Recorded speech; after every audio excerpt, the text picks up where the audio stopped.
Hi there, my name is Viraj and welcome back to my channel Data Crafts. For today, we are going to solve another medium level problem at LeetCode. The Okay, this question has been asked in Deloitte. It is a pretty simple question. You just have to understand the logic behind it. The question states that we need to change the null values in a table to the previous value.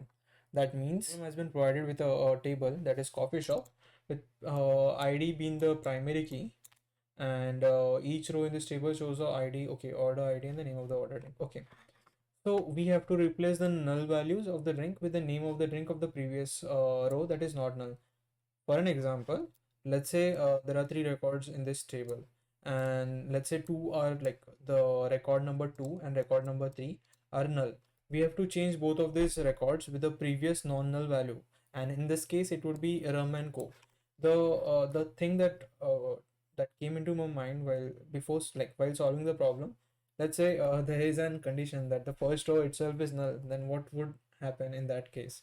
So for that reason, they have been like clearly stated that it is guaranteed that the drink on the first row is not null.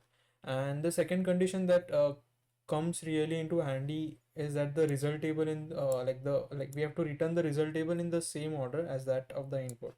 So even though this primary key uh, like it won't be much useful for solving the problem. I'll tell you while solving the question.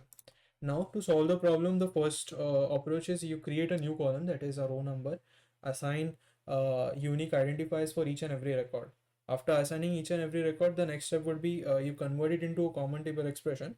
After converting into a common table expression, you use the case statement. In the case statement, you would be comparing the rows for for getting the output, of non-null value for the from the previous records.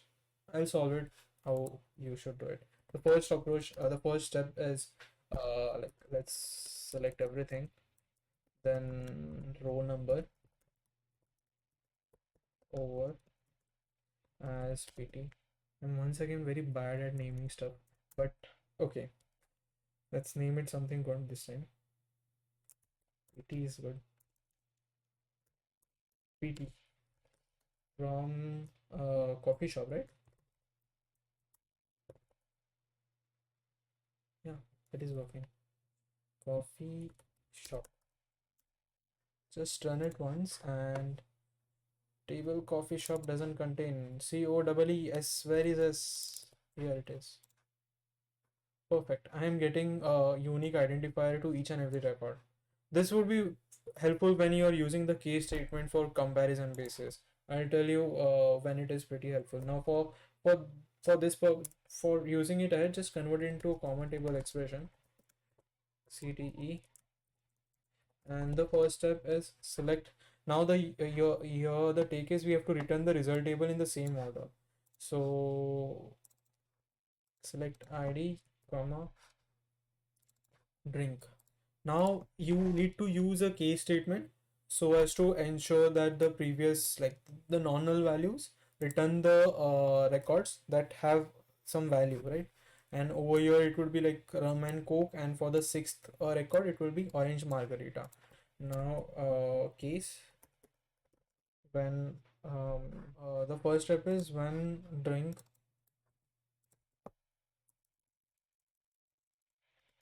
is not null, then what? Then we have to give the output as drink itself, right?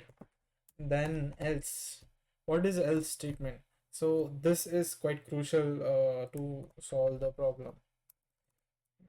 Now else part would be a bit tedious, but we have to do it, right? Select what? Drink. Selecting drink, right? From where? From over here, the common table expression that we had created earlier. Common, and name it as like subquery, right? Subquery. The condition where sub dot what, this particular pt is less than what, this pt, right? The outer query we called it as out dot pt, and what, oh, out dot pt, and the second condition, it should not be null. I'll tell you how it works actually. And first, what it is doing over here, the subquery. Let's say I would be taking this example, the sixth record, because it is easy to understand. If I'm using two or three, it would become a bit complicated, but the logic is actually the same. So subquery six, sorry. So let's say the sixth record is null. Now, if like up till fifth record, like let's say over here something has been there, okay, just name it Margarita, then Metzger. Oops, test cases, right? I need test case. Metzger and Indri.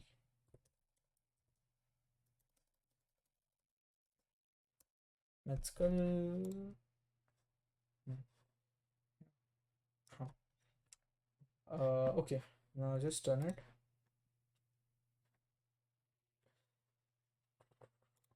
Sorry, just hold on a minute. Run it.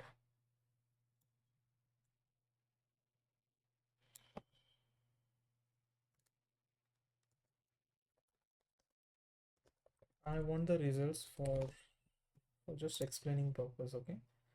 Okay. Yeah, it's over here. So you could see that only the sixth record would be null for our test case. Now this condition, this particular condition, that is where sub.pt. Now when like for most of the records, like from 1 to 5, it would be not null, right? So then it would directly give the non-null value, that is rum and coke, mezcal, indris, scent, Germanic sprites, and so on. But what if the condition? What if there is a record that is null? This one. Now the condition has been met over here, right? It is null. Then it would go in the else part. In the else part, what we are doing is we are just selecting all those rings from common table expression, naming as alias as sub because it's a subquery. Then the condition is that the first thing we would be checking every record that is less than the record 6. That's the reason why we have assigned row number.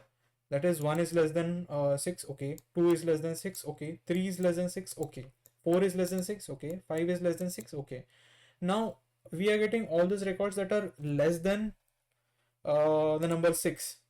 But what the condition is, we have to uh, give the corresponding previous record, right? This one.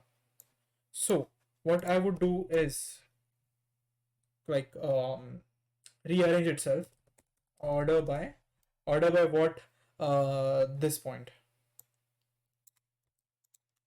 Hmm. So it would be reordering itself internally, that is 5 4 3 2 1 descending order, huh? By default it is ascending order, just remember this thing. 5 4 3 2 1. Now the second thing, we have to include only the orange margarita, right? Limited by 1. Limit 1. So in this way we would be like we would be not taking into consideration the other records. Only this record would be taken into consideration, that is orange margarita, while while replacing the null value for the sixth record. Now the thing over here is, for the example, for the test case, let's say for the mezcal and indri, that in the test, this particular thing null. Now I need to mention it clearly.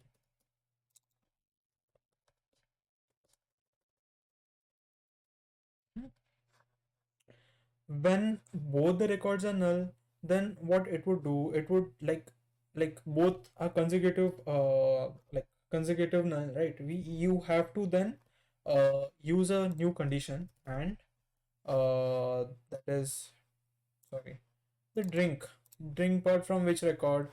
From the subquery record itself, subquery itself. Dot what, drink is not null, is not null. Yep, now it is pretty sure. And remember, limit by 1. Whenever you're trying to use a subquery, uh, it has to give only one single value, right? Or one single column. If it doesn't give multiple values, and the whole query would break down. Now, now what? Oh, end by, right? Select else, end it. else is over here. End as what? Drink. No, yeah, drink. Rename it as drink, right? We want the output as drink. From what? Common table expression.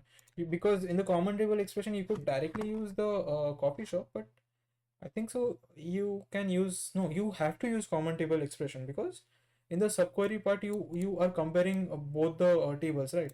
That's the reason why this is required. That is common table expression. The outer query is this one. Just remember from line 13 to line 1, and the inner query is over here from common table expression. The question has been clearly stated that we have to order. We don't have to like give like we have to order what the input is. Yeah, and please don't forget to name the alias as you could use as what out one. Perfect. Now it should work. Just wait a second. It should work now. All hands crossed. Perfect. Perfect. It worked. Yeah. Submitted. It beats 91%. Now, the only thing you have to remember for these type of question is create a new column that have a unique identifiers for each and every record. The next step is create a subquery that would compare each and every record with the previous record or with all the records, limited by one, order it in descending order, and you would get your solution as we have solved in this particular problem. Solve it yourself, solve it once, twice, thrice, till you like get to understand the question, because these type of logic would help you crack different interview rounds if they are asking SQL or Python, things like that. And please, if you want to understand much more other SQL questions, do ping me in the comment section below. And please, there's a subscriber button. Do like, do hit it, and do share and subscribe it. And till then, be safe, be happy, and yeah, that's all. Happy learning.